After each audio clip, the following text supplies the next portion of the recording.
প্রত্যেক দিনকার খাবার নিয়ে একটা ঝামেলা থাকে ঠিকই, কিন্তু আমি সেদিক থেকে নিশ্চিন্ত। আমার দুই মেয়ের সেদিকে কোনো মানে চাহিদাই নেই যে মা আজকে এইটা করলে বেশ ভালো হতো, এইটা রান্না করলে বেশ ভালো হতো। আর এদের এমনই স্বভাব হয়ে গেছে যে আঁশ তো খেতেই চাই না, মানে মাছ মাংস ডিম যে আমাকে করতেই হবে তা নয়।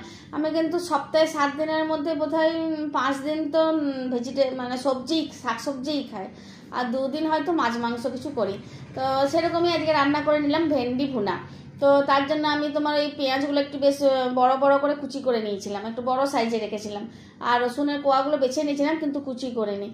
ভেন্ডিগুলো কেটে নিয়েছিলাম, দিয়ে তারপর তোমার সামান্য তেলে ভেন্ডিগুলো ছেড়ে দিলাম। তারপর ভেন্ডিগুলো ভাজা হলে ওপর থেকে আবার ওই পেঁয়াজ কুচি, রসুনের কোয়া টুকরোগুলো সব দিয়ে আরও বেশ ভালো করে নাড়তে লাগলাম। ওপর থেকে মশলা হিসাবে দিয়েছিলাম ধনে গুঁড়ো, জিরে গুঁড়ো, সামান্য হলুদ, পরিমাণ মতো নুন, চিনি দিয়ে বেশ ভালো করে মিষ্টি নুনতা করে একটা ভেন্ডি ভুনা করলাম। আর একটু লঙ্কার গুঁড়িও দিয়েছিলাম যাতে ঝালটা থাকে, কারণ কাঁচা লঙ্কা বাজার করাও হয় না, ছিলও না, তো ওই জন্য লঙ্কার গুঁড়িটাই দিয়ে দিয়েছিলাম।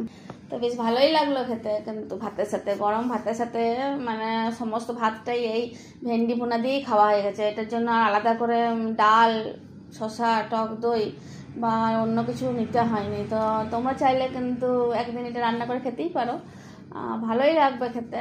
তো দেখো তোমাদের কেমন লাগে, তাহলে ভালো লাগলে সাবস্ক্রাইব করবে। ধন্যবাদ।